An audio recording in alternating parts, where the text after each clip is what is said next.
来自强盛帝国的求婚打破宁静，小国公主丽塔被迫踏入帝国后宫，等待她的竟是30位公主争夺皇位的残酷较量。只要落选，就能自由归家。她能如愿抽身离开吗？故事总是习惯停在从此幸福的生活在一起。但丽塔从小就不满意这种结局，因为在故事结束之后，公主们的生活其实还在继续。随着大门缓缓打开，对她来说，现在绝不是故事的终点，这是她自己选的路，不为了任何人，只为了能由自己来书写属于她一生的幸福。听到有人在前方叫出她的名字，丽塔伸出手握住了属于自己的未来。故事发生在小小的阿兰多王国，仆人们正焦急地四处寻找公主，但谁能想到，公主丽塔此时正躲在马厩草堆里睡大觉。马匹亚立刻凑上前，轻轻蹭了蹭她。睡梦中的丽塔被弄得咯咯直笑，迷迷糊糊的推着她让她别闹。就在丽塔还在迷糊时，仆人急忙跑进马厩找到她，带给她一个突如其来的消息：帝国的使者竟然上门来提亲了。丽塔这才揉着眼睛坐起来，完全不知道发生了什么。消息传到阿兰多王宫，国王与王后为此愁红了眼。对方是实力强盛的庞大帝国，王后担心以丽塔的性格根本无法生存。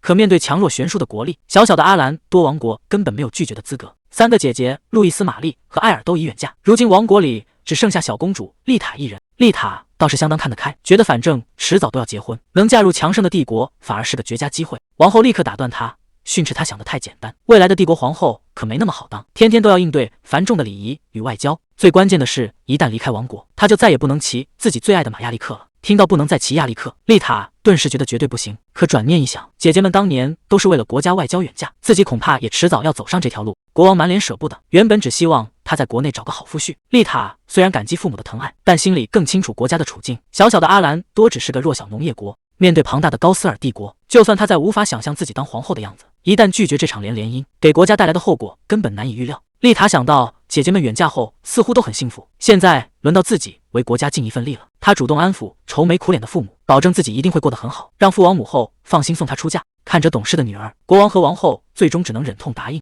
不过王后紧接着表示，这次联姻的过程绝不会按寻常流程走。一句话让丽塔瞬间愣在原地。当丽塔来到高斯尔帝国的后宫大厅，眼前的景象让她彻底惊呆了。大厅里早已挤满了来自各地的公主，每个人都华丽非凡。这时神职人员走上台，向在场众人正式宣布，遵循神的指引，聚集在此的30位公主将在1个月里共同竞争皇后的宝座。别人都在为皇后宝座暗自焦虑，丽塔心里却乐开了花。只要在1个月内没被选上，她就能收拾直接回老家。况且母亲也特意交代过要低调。看着满大厅优秀的竞争对手，她觉得落选简直轻轻松松，偷了的表情被身后的侍女看在眼里。随后丽塔被带到了属于她的独立别邸，一进门就被精致的装潢惊叹到。可一旁的诺尔听到她的夸奖，反应却显得有些微妙。诺尔没有多说什么，转而领着侍女们自我介绍，他是负责照顾丽塔的首席侍女诺尔梅耶，有任何需要都可以随时找他。丽塔笑着谢过他的好意，表示自己已经带了老奶妈做侍从。没想到诺尔直接告知他的随行侍从已经被送回了老家，这让丽塔大惊失色。诺尔随后解释道，在这竞选的1个月里，所有公主都必须由帝国专职侍女照顾。失去熟悉的奶妈后，丽塔只能无奈接受这个安排。丽塔突然反应过来，急忙向诺尔询问自己的爱马亚历克是不是也被送走了。得知亚历克还在，丽塔立马跑去马厩，一把抱住艾玛。失去奶妈让她十分孤独，丽塔贴着艾玛悄悄承诺，以后会避开马夫偷偷来看她。没想到话还没说完，亚历克突然仰头大叫起来。丽塔赶紧抚摸亚历克，安抚他的情绪，感谢艾玛带来的安慰。就在这时，马厩门口突然传来脚步声，丽塔意识到有人靠近，急忙闪身躲进一旁的草堆后面。一名身穿华丽锦袍的男子缓缓走入马厩，来到亚历克的栏舍前，自言自语道：“这就是公主带进来的马。”藏在草堆里的丽塔悄悄偷看，心中疑惑着对方的身份。只见男子抬起手，缓缓伸向艾玛。男子顺势摸了摸马的毛发，忍不住夸赞他的毛色极佳。原本警惕的亚历克竟主动朝男子撒起娇来，逗得对方笑出声，夸他是个有意思的小家伙。草堆里的丽塔将这一切看在眼里。夜幕降临，折腾了一整天的丽塔疲惫地躺倒在床。为了以后能顺利偷看艾玛，她盘算着要弄清马夫和巡逻队的值班表。看着天花板，丽塔又想起马厩里的神秘男子，看那身华丽装束，对方身份定然不凡，这让她意识到自己对这个帝国的一切还一无所知。想到那些同为皇后候选人的公主们，丽塔心里满是期待，希望能在这个陌生的后宫里交到朋友。带着对明天的憧憬，她渐渐沉沉睡去。可到了第2天，当丽塔换上礼服走入现场，眼前的一幕却彻底出乎她的意料。刚到参选现场，丽塔就被泼了一脸水，事情怎么会变成这样？时间回到今天清晨，吃过早餐后，丽塔在侍女诺尔的带领下来到大厅，看着眼前宽敞辉煌的宫殿，她忍不住再次感叹这里的宏伟。诺尔顺势介绍起帝国的历史，表示后宫最热闹时曾同时住过上100位公主，把丽塔吓了一大跳。想到自己家里只有母后一人，丽塔忍不住感叹帝国的庞大，不仅后宫规模惊人，连早饭都丰盛的超乎想象。不过聊着聊着，丽塔便骄傲地表示，论面包还是家乡阿兰多的更好吃，用当地小麦做的面包又软又甜。旁边的科蒂利亚突然上前道歉，说自己从昨天到这之后就一直找不到人说话，刚才见丽塔聊得那么开心，才忍不住过来搭话。丽塔见状，热情地分享起家乡奶妈做的奶油派。科蒂利亚听着听着，情绪却突然崩溃大哭起来。丽塔一时间有些手足无措，科蒂利亚这才哭着解释自己在这个陌生环境里孤单又焦虑，听到食物一下子太想念家乡了。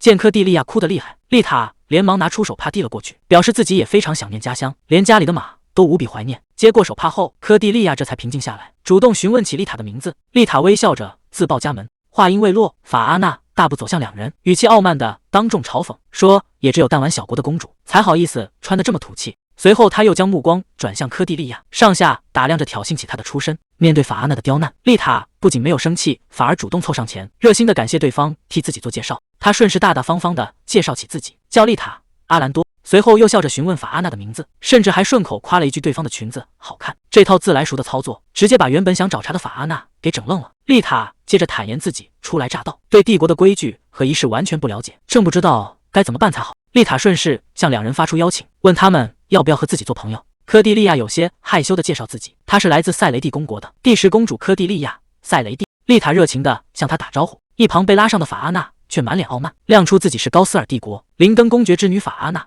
灵登的显赫身份，他一口拒绝了做朋友的提议，嘲讽最低顺位的丽塔和排名第29的科蒂利亚正合适。这突如其来的顺位排名让完全不知情的丽塔一脸茫然。见丽塔对选拔机制一无所知，法阿娜顿时得意的大笑起来，顺势摆出一副居高临下的姿态，向他解释起后宫的竞争规则。在这里聚集的30位候选人中，排名全凭母国的地位与血统决定，就连各自分配到的别底条件也根据排名有着天差地别。法阿娜特意嘲讽他们两人的住处离主殿最为偏远，换作自己根本走不了那么远。可丽塔根本没把这番话当回事，表示自己平日里天天骑马，这点路程完全不算什么，甚至觉得分配到的房间其实很漂亮。一旁的科蒂利亚听完，顿时对会骑马的丽塔佩服不已。丽塔热情地邀请科蒂利亚下次找机会一起去骑马。这话彻底戳中了法阿娜的怒点，她气得当场爆发，怒斥名门贵族的闺秀根本不可能去骑马。紧接着，法阿娜又把矛头指向科蒂利亚，嘲讽赛雷蒂不过是个偏远小国，连公主都要骑马，恐怕是因为国内太缺劳动力。面对法阿娜刻薄的嘲讽，科蒂利亚被说得不知所措，现场气氛降到了冰点。就在这时，丽塔突然叫住了法阿娜，丽塔直接站出来，要法阿娜把所有刁难都冲她来，别去伤害害羞的科蒂利亚，自己根本不在乎这些嘲讽。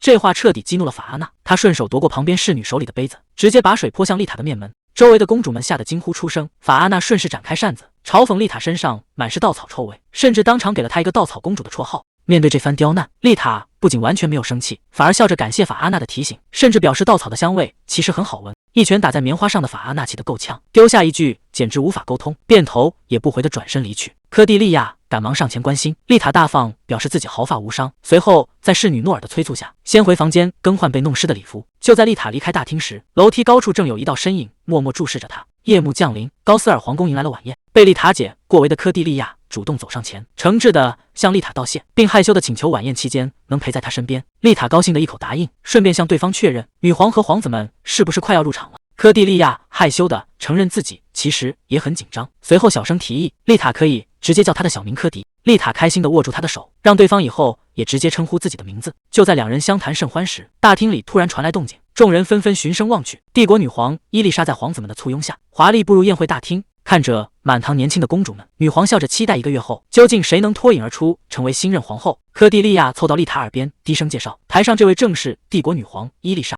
而站在她身旁的就是大皇子索万，也是下一任皇帝最热门的人选。女皇在台上向众位候选人致辞，索万则在一旁贴心地安慰母亲。然而丽塔的注意力却被旁边另一道身影吸引，丽塔瞬间瞪大了眼睛，眼前这位气场冷酷的皇子，不正是那天在马厩里偷摸她爱马亚历克的神秘男子吗？震惊之余，丽塔赶忙向科蒂利亚打听对方的身份。科蒂利亚低声告诉丽塔，对方正是帝国的2皇子威尔，也是目前呼声最高的热门人选。还没等两人继续细聊，台上的主持人便打断了大家，正式开始逐一介绍各位公主。第一位登场的是夏洛特，看着夏洛特优雅的气质，丽塔忍不住发出一声赞叹。科蒂利亚在一旁补充，夏洛特是大国特雷斯的2公主，也是这次皇后宝座最热门的人选。随着候选人被逐一介绍，丽塔突然意识到，待会儿是不是也要轮到自己上去发言？科蒂利亚诧异地表示，白天流程里早已交代清楚。丽塔只能尴尬承认，自己当时正巧在换衣服，完全没听见。眼看就要轮到自己。丽塔赶忙临时琢磨起发言内容，想着简单聊聊喜好和特长总不会出错。就在这时，主持人终于念到了最后一位，请来自阿兰多王国的丽塔公主登台。丽塔慌忙应声走上台前，面向全场大声自我介绍，不仅报出了自己的国家和身份，还一口气交代了喜欢骑马和爱吃奶油派。说到最后，甚至还紧张地大喊了一声自己最喜欢马。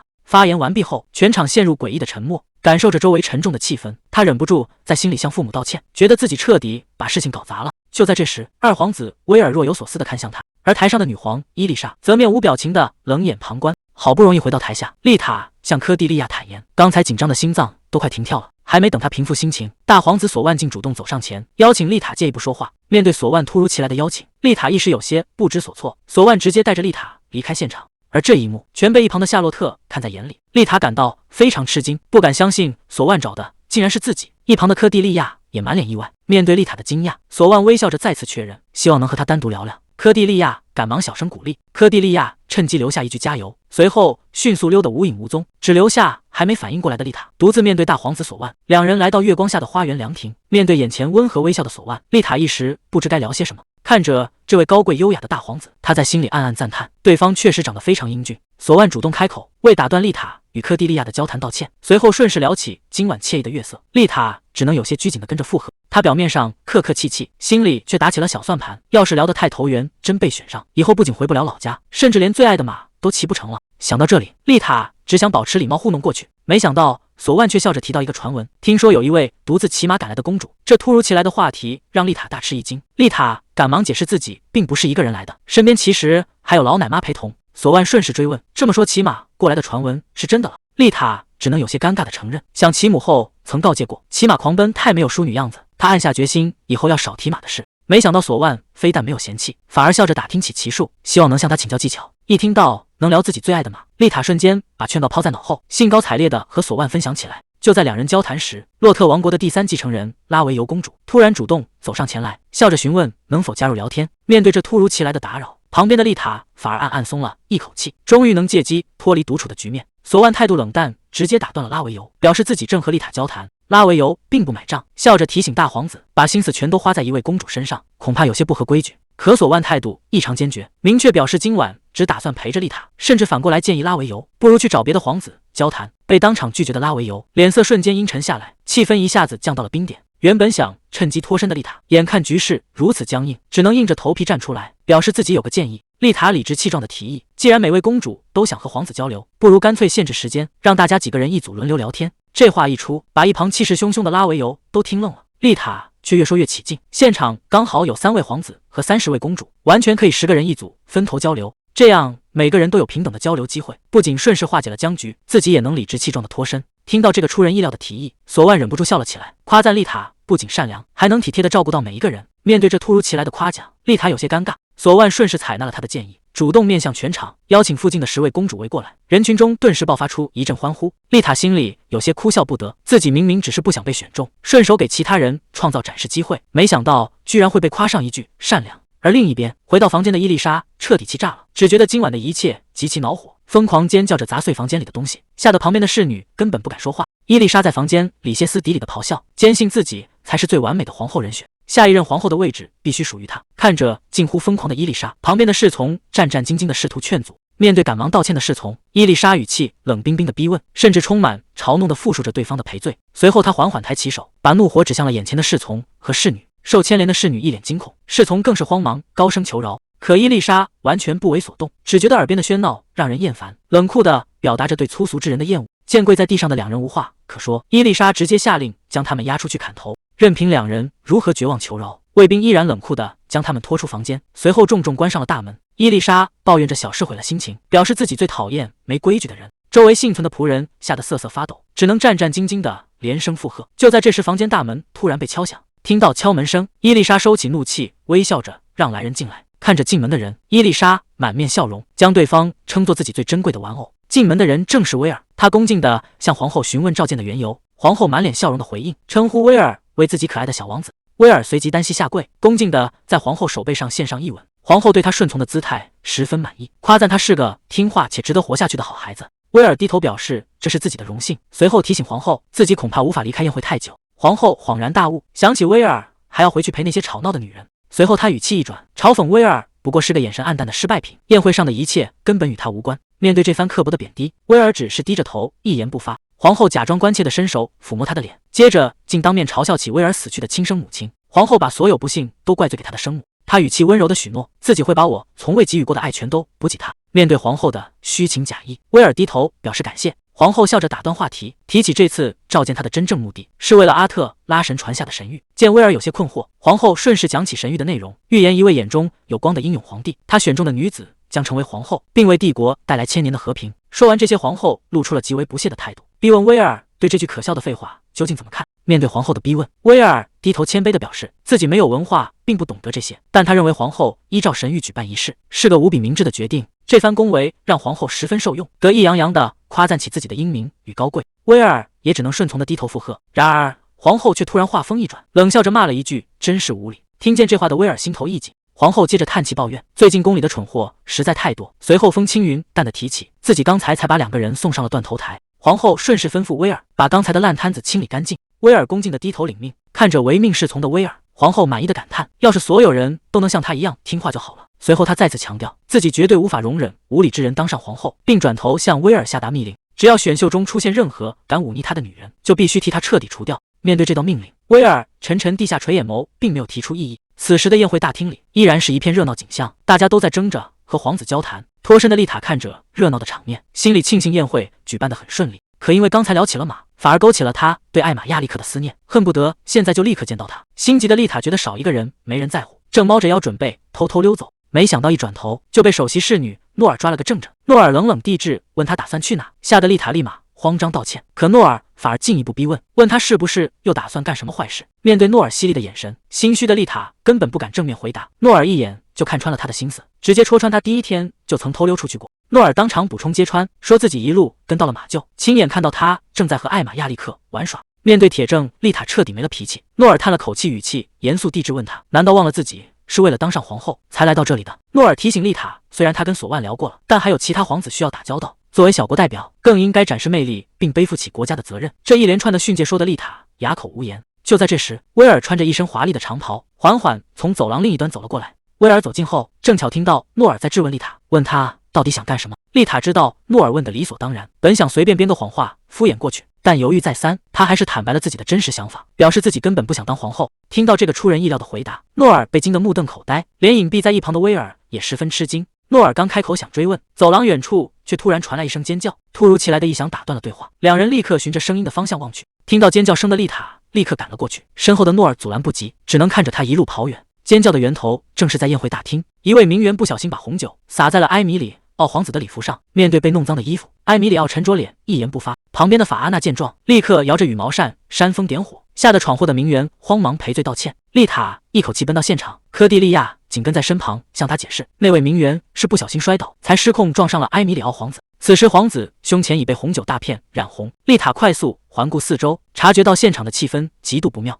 为了化解危机，她毫不犹豫地提起裙摆，径直朝着风暴中心走去。科蒂利亚被她的举动吓了一跳，而暗中观察的威尔也默默注视着丽塔的一举一动。丽塔直接走到埃米里奥皇子面前，在众人的惊呼与注视下，她将自己的裙摆温柔地包裹住被红酒打湿的埃米里奥，替他遮住了弄脏的礼服。埃米里奥一时间愣在原地，丽塔轻声向他致歉，解释说手边只有这个，担心他受凉，嘱咐他先拿来挡一挡。埃米里奥呆立片刻后，向丽塔表达了谢意。解了燃眉之急的丽塔，接着高声呼唤现场侍从，让大家赶紧拿来毛巾，并为埃米里奥皇子准备替换的衣服。侍女们不敢耽搁，赶忙跑去准备。处理完衣服的事，丽塔又蹲下身子，温柔地安抚起旁边哭泣的名媛。名媛一边流泪，一边向埃米里奥和丽塔不停致歉。看着眼前条理分明又体贴的丽塔，埃米里奥默默注视着她，目睹了一切的威尔暗中观察，在心里暗暗警惕，觉得丽塔绝不是个简单角色。而另一边的索万皇子依旧被名媛们团团围住，完全没注意到刚刚发生的波折。夜幕降临，皇后在房间里梳理长发，听到埃米里奥被红酒打湿礼服，语气中满是心疼与不满。可当侍女提到多亏了丽塔公主果断出手解围时，皇后瞬间停下了手中的梳子。得知消息的皇后气得将手镜摔在地上，怒骂泼酒的名媛害埃米里奥当众丢脸，理应被直接驱逐出宫。可紧接着她又收起怒火，自诩宽宏大量的表示，看在丽塔主动出面圆场的份上，这次就暂且不予追究。皇后甚至觉得，哪怕丽塔只是各乡下来的小角色，眼下也值得给上一丝尊重。想起体贴果断的丽塔，皇后心里不禁重新打量起这个小国公主，怀疑她或许真的有点本事。夜幕褪去，第二天清晨到来。诺尔走进房间，向床上的丽塔道早安。还没睡够的丽塔缩在被窝里，嚷着还想再多睡一会儿。诺尔二话不做，直接一把拉开窗帘，刺眼的阳光照进来，惊得丽塔直叫晃眼。见赖不下去了，丽塔这才打着哈欠起床。诺尔赶忙安排侍女端来温水，催促丽塔抓紧时间洗漱更衣。看着火急火燎的诺尔，丽塔一头雾水，想不通今天究竟安排了什么日程。结果话还没说完，一大束鲜花就直接送到了她的面前。这突如其来的状况瞬间让丽塔大吃一惊。诺尔告知丽塔，这束花是埃米里奥皇子专门送来的，这让丽塔大感意外，想不通自己怎么就收到了皇子的谢礼。不仅如此，侍女们还推来了一整排华丽礼服，说是为了替换丽塔昨天受损的裙子。面对这巨大的排场，丽塔连忙表示自己不需要，诺尔却态度坚决，要求她无论如何都要选出一件，因为埃米里奥皇子正等着要亲自见他一面。换好礼服的丽塔只能硬着头皮来到会客室与埃米里奥皇子见面。看着面前满脸笑容的小皇子，坐立不安的丽塔心里一片茫然，完全搞不懂事情怎么会变成这样。桌上摆满了精致的糕点和茶水，面对过于隆重的招待，丽塔一时不知该如何开口。埃米里奥满脸笑容的解释，这些都是为了感谢他昨天的解围，特意让人准备的美食。侍女紧接着倒上配好的杏仁草本茶，面对周到的安排，丽塔也只能连声谢过。喝着茶的埃米里奥突然开口，直言觉得丽塔是个十分神秘的人。丽塔有些意外，埃米里奥随即解释，昨天的礼服说撕就撕，刚才甚至还主动向侍女道谢，这让她感到十分不解。听完这番话，丽塔先是一愣，随后立刻反应过来，对方是大国出身的皇子，自然会对自己这些举动感到好奇。面对埃米里奥的追问，丽塔笑着解释，两国的风俗习惯本就不同，在他土生土长的阿兰多尔，仆人更像是陪伴在旁的家人，要是做错了事情，不仅会被严厉训斥，要是不说谢谢，连零食都会被保姆扣下。听着接地气的童年，埃米里奥彻底听愣了，忍不住脱口追问，丽塔到底是不是个真正的公主？丽塔理所当然地表示自己当然是公主，只是在阿兰多尔，王室成员从不觉得自己高人一等，也不会因为身份不同就区别对待别人。在丽塔的心里，保姆就像是自己的亲祖母，从小相处的侍女更是跟亲姐妹没什么两样。埃米里奥听完若有所思，忍不住感慨丽塔身边能有这么多温柔体贴的家人。丽塔也笑着承认自己确实非常幸运，可说到这里，她却突然话锋一转，坦言自己其实早就坐立不安，因为她很久没见到自己最心爱的家人了。原来丽塔念念不忘的家人，其实是她最心爱的爱马亚历克。只要一天没摸到马鬃，没闻到泥土气味，她就浑身难受，抓心挠肝。看着丽塔异样的举动，对面的埃米里奥出声询问，丽塔这才回过神来，赶忙打哈哈掩饰过去。埃米里奥以为猜中了他的心思，问他是不是在担心莎拉公主受罚。听到这个陌生的名字，丽塔瞬间愣在了原地。丽塔这才想起，昨晚泼酒的正是莎拉公主。她震惊地向埃米里奥确认，对方是不是真的要受惩罚。埃米里奥无奈地承认了这件事，表示皇后的命令是绝对的，凡是不敬的人都会被驱逐出宫。丽塔十分不解，明明埃米里奥根本没有受伤，连杯子都没有打碎。埃米里奥也觉得有些难过，但碍于皇子的身份，他也无能为力。看着陷入困扰的小皇子，丽塔苦思冥想，突然脑海中灵光一闪，他建议埃米里奥不如免去严惩，改罚莎拉禁闭几天就好，这样不仅能展现宽容大度，还能让所有人钦佩他的胸怀。丽塔甚至坦言，比起动辄严惩别人的君主，自己更希望由胸襟宽广的人担当大任。这番话彻底说服了埃米里奥，他连忙向丽塔道谢，决定这就亲自去向皇后求情。丽塔顺势鼓励埃米里奥快去，准备趁机打道回府。可埃米里奥却突然叫住了他，提醒他桌上的点心还没动过，甚至有些委屈的询问，难道还有比自己更重要的事？眼看瞒不过去，丽塔只好支支吾吾的坦白，急着离开，其实是想去看艾玛亚历克。听到居然是一匹马，埃米里奥瞬间愣在了原地。丽塔紧接着解释，亚历克在他心里就像家人一样，如果一天见不到就会坐立不安。说完便准备再次告退，埃米里奥紧紧拉住丽塔，失落的追问他，难道真的不想当皇后，不在意不能与自己亲近？面对小皇子的追问，丽塔凑到他耳边悄悄坦白，自己最喜欢的其实是骑着亚历克驰骋，若是真的当上了皇后，恐怕以后就再也不能自由的骑马了。听完丽塔的想法，埃米里奥不但没有生气，反而觉得能骑马的皇后非常酷。他不再强留丽塔去见艾玛，顺势抛出了一项新邀请，皇家森林即将举办一场狩猎会。一听到有狩猎会，丽塔瞬间来了兴致，兴致勃勃地聊起以前打猎的经历。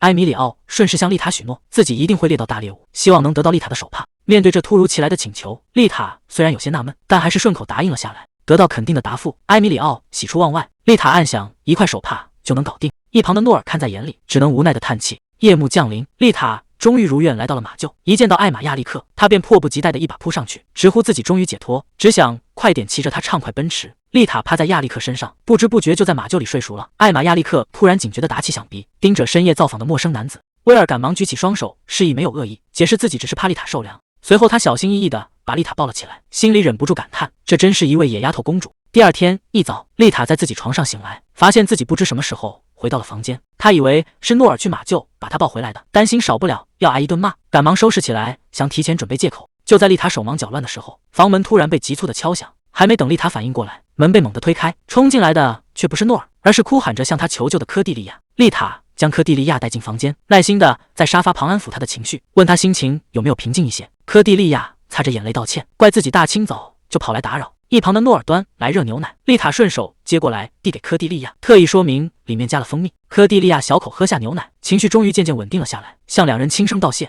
丽塔见状劝他不必勉强，科蒂利亚还是说出了真相，这件事竟然和法阿娜有关。科蒂利亚缓缓道起昨晚的情景，当时他正照料着一瓶鲜花，那花开得极像他的家乡，看着心仪的花朵，他还想着每天细心换水，好让花期能延长一些。就在科蒂利亚抱着花走在走廊时，法阿娜突然迎面走来，一开口便嘲弄他的穿着依旧老套。面对法阿娜的刁难，科蒂利亚本想向丽塔求助，但他很快意识到不能总依赖别人，决心要靠自己挺过去。于是他主动向法阿娜礼貌告退，独自离开现场。法阿娜并没有阻拦，只是眼神冷漠地看着他擦身而过。没等科蒂利亚走远，旁边一名抱着花瓶的名媛突然径直撞了过来，水和鲜花顿时泼了一地。科蒂利亚脚下一滑，当场狼狈地摔倒在地。撞人的名媛敷衍地道了个歉，法阿娜则在一旁笑着挖苦，说幸好她穿的是深色裙子，就算弄脏了也看不出来。趴在地上的科蒂利亚眼眶泛红，死死盯向高高在上的法阿娜。面对科蒂利亚反抗的眼神，法阿娜气急败坏，直接打了个响指。手下的几名名媛立刻拥上前，硬生生将科蒂利亚押走。科蒂利亚还没反应过来，就被一路拖到偏僻的谷仓，重重地摔在了地上。法阿娜站在门外，居高临下的嘲弄，根本不会有人在乎她的死活，今晚就老老实实在这里反省。在他眼里，身份等级就是绝对不可逾越的铁律。法阿内在关门前还不忘提醒，要他认清自己不过是个排名第29位的低阶公主。话音刚落，大门就被重重关上，周围瞬间陷入一片漆黑。被困在里面的科蒂利亚惊慌不已，拼命敲打着门板，哭喊求救，可门外根本没有任何回应。就这样，科蒂利亚在黑暗里被关了一整夜，直到天色大亮，才被路过的仆人发现救了出来。听完科蒂利亚被关谷仓的遭遇，丽塔既心疼又震惊。科蒂利亚哭着坦言，自己在宫里根本找不到其他人倾诉。丽塔忍不住转向一旁的诺尔，询问贴身侍女为什么不阻止。诺尔却冷淡地表示，侍女的职责只限于照料日常起居，按照这里的规矩，侍女绝对不能插手公主之间的争端，贸然调解会被视为对贵族的不敬。得知侍女们根本指望不上，看着情绪崩溃的科蒂利亚，丽塔一时犯了难，不知该怎么帮她摆脱法阿娜的刁难。转眼到了狩猎日当天，丽塔按照之前的约定，把手帕递交给了埃米里奥。埃米里奥有些害羞，希望等自己猎到最大猎物时再收下。随后他的注意力被丽塔的穿着吸引。丽塔没有穿繁复的礼服长裙，而是换上了方便行动的衬衫裤装。一旁的法阿娜见状气急败坏，指责她居然穿着裤子出门，简直完全没有淑女的体面。面对法阿娜的指责，丽塔理直气壮的回应，在阿兰多尔女性本就可以穿裤子。法阿娜根本不买账，气的直跺脚，大声质问这里可不是她的乡下老家。法阿娜本想借穿裤子嘲讽丽塔，没想到旁边的贵族小姐们反而觉得这身打扮非常出彩。法阿娜气得当场咬牙切齿。丽塔一身利落的裤装瞬间成了全场的焦点，连坐在台上的皇后都注意到了她，主动向一旁的索万打听她的身份。索万微笑着介绍，对方就是阿兰多尔的丽塔公主。皇后听完冷哼了一声，看着格外显眼的丽塔，想起她刚把代表心意的白手帕给了埃米里奥，眼神里顿时泛起了敌意。皇后听完暗暗记下了丽塔的名字。这时手下上前汇报，狩猎大会的准备工作已经全部就绪。皇后笑着准备宣布活动开始，不料丽塔突然大声叫住了皇后。在所有人意想不到的注视下，她开口提出申请，希望自己也能亲自下场参加狩猎。此言一出，现场顿时一片哗然，连科蒂利亚和周围的名媛们都惊呆了。主持官员一时拿不定主意，急忙偷瞄皇后的反应。皇后只是冷冷盯着丽塔，一言不发。官员见状立刻大声拒绝，表示狩猎全靠骑马追逐，公主下场骑马根本不成体统。面对言辞回绝，丽塔并没有放弃，依旧试图辩解。官员态度坚决，认为这绝对不可能。没想到一旁的威尔突然开口，质疑为何不能让公主骑马。他还提到丽塔是骑着爱马来到帝国的，下场展示一定很有意思。见有人替自己说话，丽塔喜出望外。紧接着埃米里奥也跟着附和，表示这能成为绝佳的表演项目。有了两人接连力挺，连台上的皇后也露出了赞许的笑容。皇后主动发话，觉得多一个不请自来的挑战者反倒更加有趣。她当场质问官员，盛典上是否有明文规定公主绝不能下场狩猎。官员被问得慌了神，赶忙承认并没有这种规矩。皇后顺势拍板批准了丽塔的请求，脸上露出一抹耐人寻味的笑意。看到皇后爽快答应，一旁的索万与威尔脸色微变，眼神里满是警惕。得到皇后的许可，丽塔欣喜的大声致谢。随后她背上弓箭，骑着爱马压立刻利落的进场。看着丽塔英姿飒爽的骑马亮相，科蒂利亚忍不住发出一阵赞叹。围观的名媛们也纷纷瞩目，一旁的法阿奈气得抓狂，没想到丽塔居然真的拿到了参赛资格。丽塔深吸一口气，笑着鼓励艾玛亚历克，交代他今天好好表现。亚历克自信地抖抖耳朵，响应主人。随后丽塔骑马汇入参赛队伍，看台上的皇后拿扇追面，感叹场下多了一位奇特的猎人。面对丽塔的致谢，皇后笑着表示不必客气，但也顺势提醒丽塔，自己可不喜欢无趣的比赛，要她拿出真正的实力。骑在马背上的丽塔拍着胸脯，自信满满的保证绝没问题。皇后见她连随侍都没带，要她展现真正的本领。丽塔信心十足的一口答应下来。不过丽塔紧接着补充了一个条件，如果自己能猎到最大的猎物，她希望当众宣布一件事。听到这个出人意料的要求，看台上的皇后不但没有生气，反而拿羽扇遮面，咯咯大笑起来。她对丽塔要宣布的事情格外好奇，对接下来的狩猎有了更多期待。皇后笑着一口答应，表示非常期待丽塔的表现。随着开幕仪式正式开始，神职人员登台带领全员向神明宣誓，马背上的众人纷纷低头肃立。随着宣告声响起，狩猎大会正式拉开帷幕。进入赛场后，埃米里奥热情地向丽塔打气，丽塔也不甘示弱，表示自己绝对不会输。他笑着提醒她别忘了先前的承诺，随后便跟着队伍朝森林深处驶去。众人纷纷散开，索万骑马来到了丽塔身旁，疑惑地问她为何要做出这么鲁莽的决定。丽塔听完一愣，完全没觉得自己哪里鲁莽了。索万称赞丽塔的善良也是一种美德，紧接着牵起她的手落下一吻。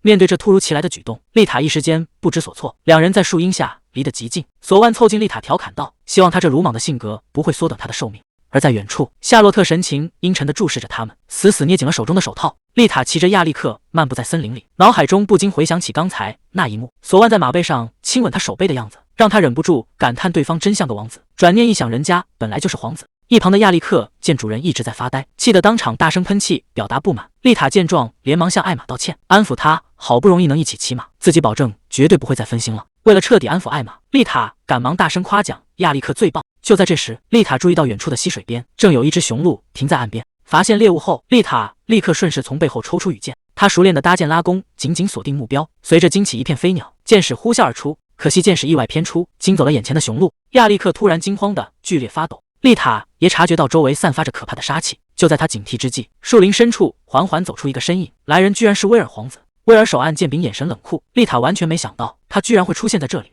丽塔正困惑威尔为何满身杀气，一支暗箭突然从树林深处呼啸射来。危险关头，威尔骑马猛地冲上前，挥剑一闪，将袭来的箭矢当场砍断。危险显然来自暗处的伏击。威尔厉声大喊，让丽塔快躲进附近的树丛。丽塔赶忙答应，骑马跟着威尔驶入树丛避险。两人在树林中骑马疾驰。丽塔追问袭击者的身份，威尔直言对方的目标就是他，眼下唯一的选择就是赶紧逃跑。话音未落，暗处再次射出利箭，直逼两人而来。威尔在马背上挥剑，精准挡下呼啸而来的箭矢，掩护丽塔继续向前狂奔。一名黑衣刺客突然从树上跃下，挥舞短刀直扑马背上的丽塔。千钧一发之际，威尔骑马冲上前将刺客逼退。刺客稳住身形，再次发起攻击。威尔挥剑拦截，大声叫丽塔赶快逃离。丽塔不敢耽搁，立刻骑马全力向远方逃去。天空下起了雨，丽塔带着艾玛亚历克躲进石洞避雨。她细心检查亚历克的伤势，却发现两人已经在森林里彻底迷路。丽塔心中充满疑惑，不明白究竟是谁在暗中针对自己。她十分担心留在原地的威尔，甚至犹豫要不要回去支援。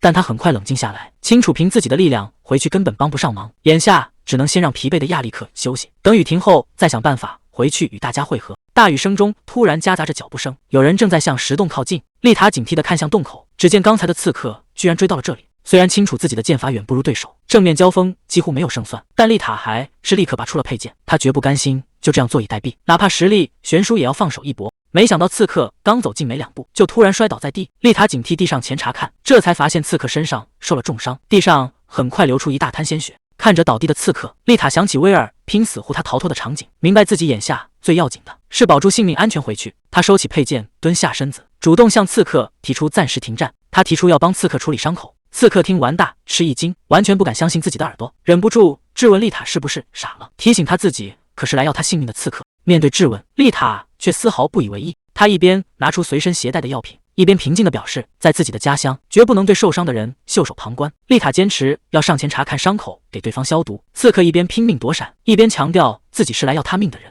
挣扎间，刺客身上的伤口竟然在缓慢地自行愈合。刺客坦白自己受到了诅咒，拥有死不了的不死之身，让丽塔不必管他。听完这番话，丽塔却解下了自己的发带，主动帮他包扎伤处。在他看来，就算不会死，受了伤也一样会痛，自己就更不可能不管了。这一番话让刺客愣在原地。刺客忍不住感叹丽塔是个奇怪的公主。此时外面的雨已经停了，刺客主动指明方向，只要向西走100米就能找到威尔，还提醒他骑上艾玛足够甩掉追兵。没想到对方居然会主动放自己离开，丽塔感到十分意外。刺客主动报上了自己的名字，叫卢克，并强调这只是暂时停战，随后便与丽塔道别。丽塔牵着艾玛往前走，迎面碰到了骑马赶来的威尔，确认丽塔平安无事。威尔下马冲上前，一把将她紧紧拥入怀中，悬着的心终于落了地。威尔长舒了一口气，连声庆幸她没事。被威尔紧紧拥入怀中，丽塔还没来得及缓过神，就注意到对方衣衫上的鲜血。威尔连忙解释，这只是袭击者的血，比起伤势，他更关心丽塔是否受了伤。仔细打量间，威尔敏锐注意到丽塔的发带不见了，想起自己曾用发带帮卢克包扎，丽塔只能心虚隐瞒，谎称是逃跑时不小心弄丢的。威尔坦言那条发带其实很适合他。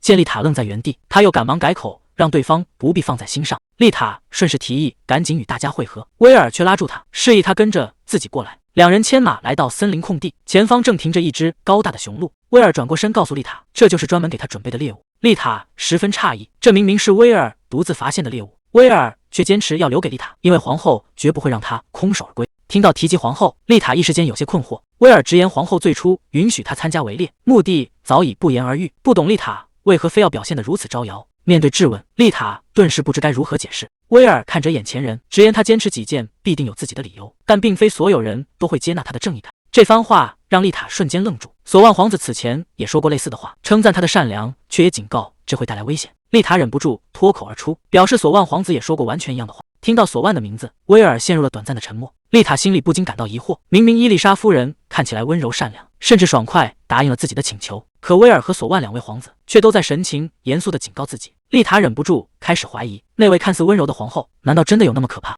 威尔没有过多解释，只是再次强调，今天丽塔绝不能空手而归，普通猎物根本无法交差。正因如此，这只高大雄鹿必须算作他的战利品。听完这番安排，丽塔连忙追问，若是把猎物给了自己，威尔又该如何交差？威尔让丽塔不必担心自己，劝她直接收下这份战利品。丽塔最终接受了这份好意，并承诺日后必定报答这份恩情。随后，丽塔牵着艾玛、亚历克，带着雄鹿回到了集会场地。看到他带回如此巨大的猎物，现场众人无不感到震惊，连法阿娜都吓得大失色。面对献上来的巨大雄鹿，皇后陷入沉默。随后，皇后展开折扇，笑着夸奖丽塔，直言原本以为她只是一只弱小的兔子，没想到竟是个出色的猎手。几天后，丽塔在侍女诺尔的带领下穿过皇宫的长廊，丽塔发现宫里的侍女们对自己的态度明显客气了许多。诺尔证实了她的感觉，解释说自从丽塔带回巨大的雄鹿，宫里崇拜她的女性就越来越多。丽塔听了心里非常高兴，虽然这其实是威尔让给她的战利品，但她希望这能鼓舞更多女士尝试狩猎。诺尔却在此时停下脚步，严肃提醒丽塔绝不能掉以轻心。丽塔连忙追问原因，诺尔没有多做解释，只提醒大厅已经到达，大家已经在里面等候。随着大门推开，丽塔缓缓走进了大厅。高台之上，皇后与皇子早已在场。皇后高举扇子，笑着向全场大声提议，让大家一起为小英雄鼓掌。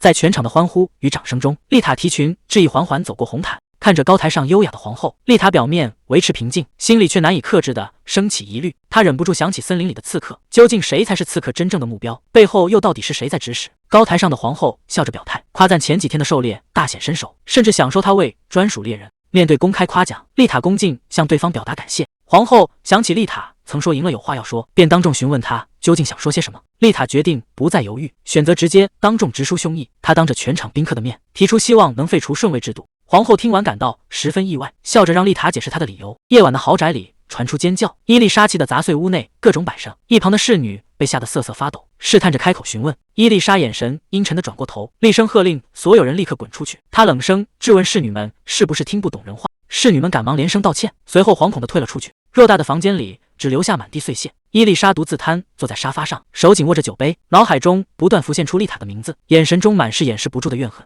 这个大胆的提议让大厅里瞬间响起一片骚动。皇后微微一笑，询问丽塔提出这项建议的理由，提醒她等级制度由来已久，要想打破规矩，就必须拿出充分理由。听到这番话，高台上的埃米里奥夏的脸色发白，全场所有人都在紧张等待着丽塔的回答。面对全场汇聚的目光，丽塔抚着胸口开诚布公，在她看来，所谓的血统与地位不过是靠财富与权势强行堆砌的门槛，真正决定一个人价值的应当是性格与实际能力，而非那些与资质无关的等级划分。这种盲目的比较只会让众人陷入相互欺压的恶性循环。说完这些，丽塔抬起头看向众人，掷地有声地呼吁大家，是时候彻底结束这一切了。法阿娜被这番发言震惊地说不出话，气急败坏地指着丽塔。话音刚落，科蒂利亚就率先鼓起掌来，紧接着，现场的贵族女士们纷纷响应，赞同的掌声很快响彻整个大厅。看到周围的人竟然站到了丽塔那边，法阿奈气得咬牙切齿，却无能为力。伴随着热烈的掌声，高台上的皇后手握折扇，冷冷地注视着台下的一切。大厅里的掌声还在回荡。夏洛特突然举手向皇后请求发言，皇后笑着答应了她的请求。这位走上台前来的，正是来自顶级强国的夏洛特公主。看到这位重量级人物站出来，连丽塔都感到十分意外。夏洛特当众表明立场，认为不应当直接废除顺位制度。听到这个观点，丽塔大吃一惊。不过夏洛特紧接着补充道，正如丽塔所言，如今帝国确实存在欺压与迫害，这同样令人担忧。然而顺位制度毕竟是帝国自古沿袭至今的传统，直接打破是否明智确实有待商榷。听完大家的讨论，皇后微笑着表示自己非常理解丽塔的立场，但这项决定事关重大，并非她一人就能擅自定夺。皇后提出自己会先向神官征求意见，并询问丽塔是否同意这个方案。面对皇后的安排，丽塔恭敬地躬身致谢。伊丽莎对今天的结果气得暴跳如雷，在房间里绞尽脑汁地盘算着接下来究竟该怎么报复丽塔。面对任务失败归来的卢克，伊丽莎不仅没有半点客气，反而直接上前严厉呵斥。面对伊丽莎的羞辱，卢克强忍着心中的怒火战起身解释道，自己当时并不是杀不了丽塔，而是选择没有下手。听完卢克的辩解，伊丽莎瞬间变了脸色，直言自己最讨厌听借口。面对伊丽莎的怒火，卢克主动提议可以转而利用夏洛特公主，暂时没必要急着对丽塔动手。听到这个新计划，伊丽莎这才收起杀意，表示可以再相信他一次。不过她紧接着严厉警告，要是这次依然没办成，等待卢克的只有粉身碎骨。面对致命的威胁，卢克迅速消失在月夜中，嘴角露出一丝意味深长的笑容，只说绝不会让他失望。夜幕渐渐褪去，迎来了明媚的清晨。丽塔特地跑来看望艾玛亚历克，发现亚历克戴上了精致的饰品，显得十分舒服惬意。看到艾玛被打扮得这么漂亮，丽塔激动的直接尖叫起来。艾米里奥皇子走上前再次确认，问丽塔是否真的想留下来照料马厩。丽塔毫不犹豫地表示自己非常愿意。看到丽塔拥抱艾玛时开心的模样，埃米里奥也露出了温和的笑容，表示只要他能感到高兴就好。面对丽塔对自己温柔性格的夸赞，埃米里奥一时间反倒有些害羞起来。这番相处源于前一天的狩猎比赛，埃米里奥输给丽塔后，主动承诺会满足他一个愿望。听到承诺后，丽塔当即提出想去照料艾玛。两人来到马厩之后，丽塔抱着艾玛亚历克开心不已，连声感谢埃米里奥的贴心安排。见丽塔如此开心，埃米里奥顺势提出想留在马厩陪她，并表示自己今天正好没有其他安排。埃米里奥接着说道，即便自己独自回到房间，也只有看书这一件事可做。丽塔突然想起之前的狩猎比赛，夸赞当时猎到的鹿肉非常美味。埃米里奥有些意外的提醒，那本该是献给神明的祭品。丽塔却坦然表示，鹿的灵魂既然已经踏上神圣旅途，留下的肉身就不该被白白浪费。埃米里奥也心生感叹，通过享用祭品将其转化为自身的血肉，其实是在我们体内滋养出新的生命。丽塔一边熟练地收拾干草，一边感叹，活着就意味着要牺牲其他生命，所以更要心存感激的好好吃饭，充满活力的继续活下去。听完这番话，埃米里奥笑着表示赞同，感叹能成为他食物的生命，想必也会感到十分幸福。丽塔顺势拿出自带的胡萝卜，邀请埃米里奥一起给艾玛喂食，让埃米里奥感到有些意外。在丽塔的鼓励下，埃米里奥小心翼翼地递出胡萝卜，亚历克也乖巧地凑上前吃下了食物。见亚历克真的吃下了食物，埃米里奥兴奋地叫丽塔快看。丽塔笑着表示，亚历克除了胡萝卜还很喜欢蜂蜜，并约好下次再一起过来喂马。埃米里奥开心的一口答应下来。随后丽塔拿过毛刷给艾玛梳理毛发，埃米里奥趴在栏杆旁好奇打听他和亚历克究竟在一起多久了。丽塔回答大概已经有5、6年了。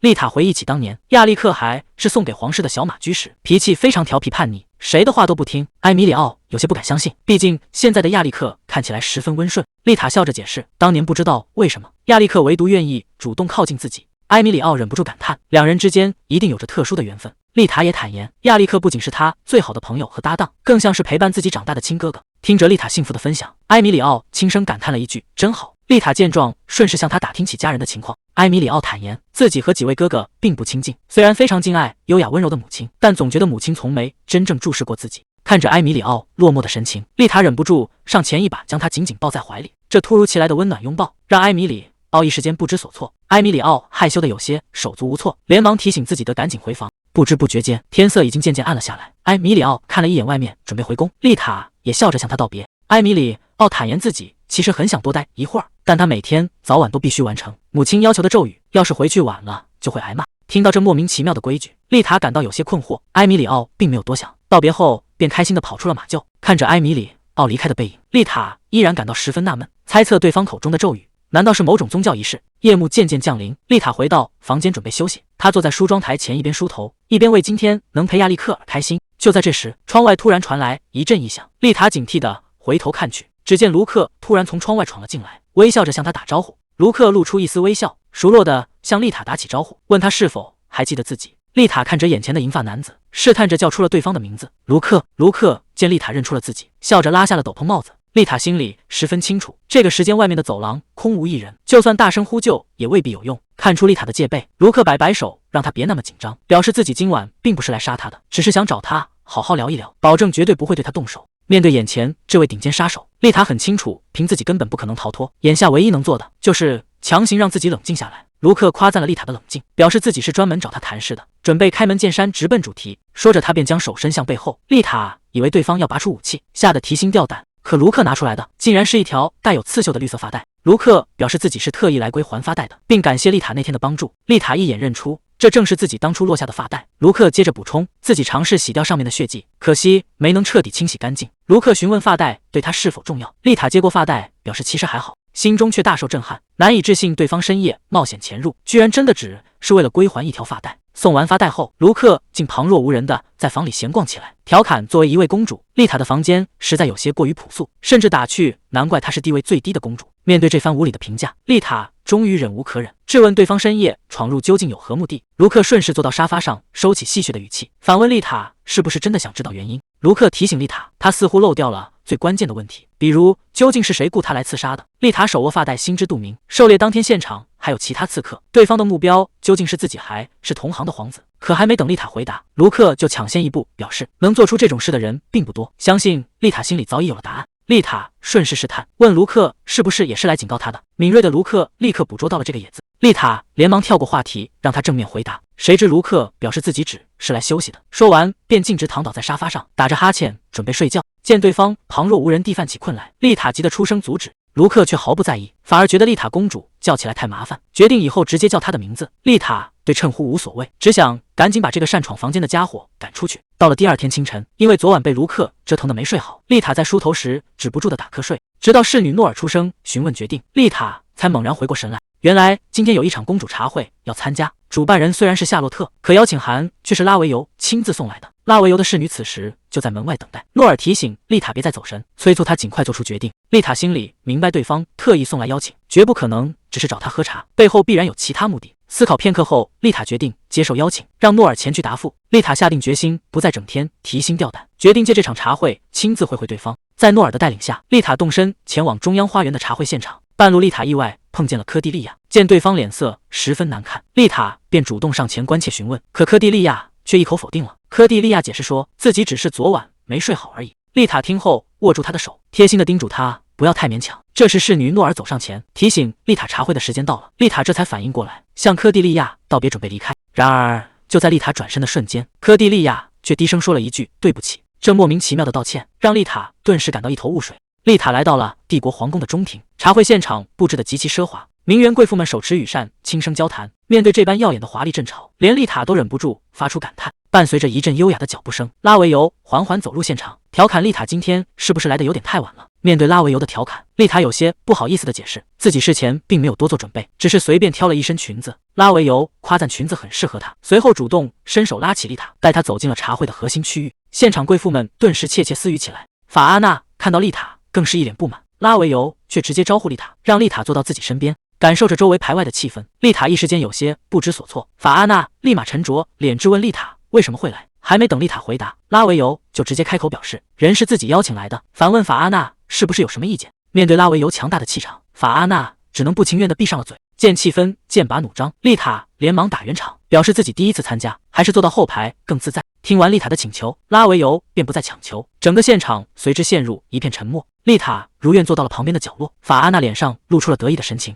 丽塔端起华丽的茶杯，原本想着就算尴尬，至少还能享受高档红茶和糕点。然而刚抿了一口茶，她就在心里疯狂吐槽，这茶会简直无聊透顶。看着周围人成堆的窃窃私语，丽塔只能默默端着茶杯，继续在心里强行安慰自己。拉维尤突然主动凑了过来，吐槽其他人都是蠢货，居然没有一个人来找丽塔聊天。丽塔被吓了一跳，只能尴尬的客套回应。拉维尤顺势坐到了对面，他直言不论怎么看，丽塔才是全场最有趣的人，毕竟她可是备受皇子们青睐的焦点。丽塔顿时回想起第一次宴会时的场景，明白对方指的是自己当时的出格表现，她连忙谦虚表示那次只是自己一时失礼越界了，没想到这番客套的回答却让拉维尤大失所望。他直言丽塔这副拘谨的态度实在没意思，原本还以为他会是个更有趣的人。意识到拉维尤喜欢有意思的人，丽塔不再客套，反而顺着话头自嘲起来，说自己自从来到后宫就总被大家当作怪人。拉维尤被这番话逗得哈哈大笑，直言难道奇怪的不是这后宫吗？话还没说完，法阿娜就急忙插了进来，大声向拉维尤表示丽塔根本不配当他的聊天对象。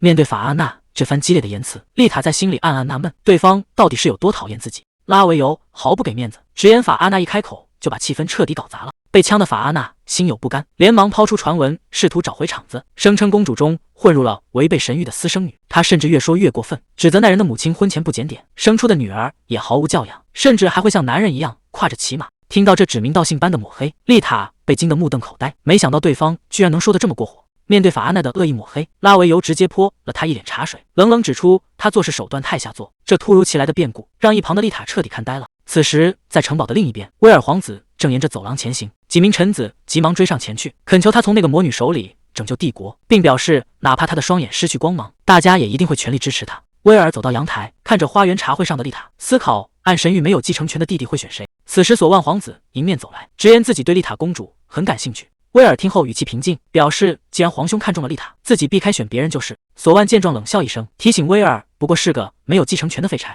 说完这番嘲讽的话，他便不再停留静止，转身离开。看着索万远去的背影，威尔低声品味着对方留下的废柴评价。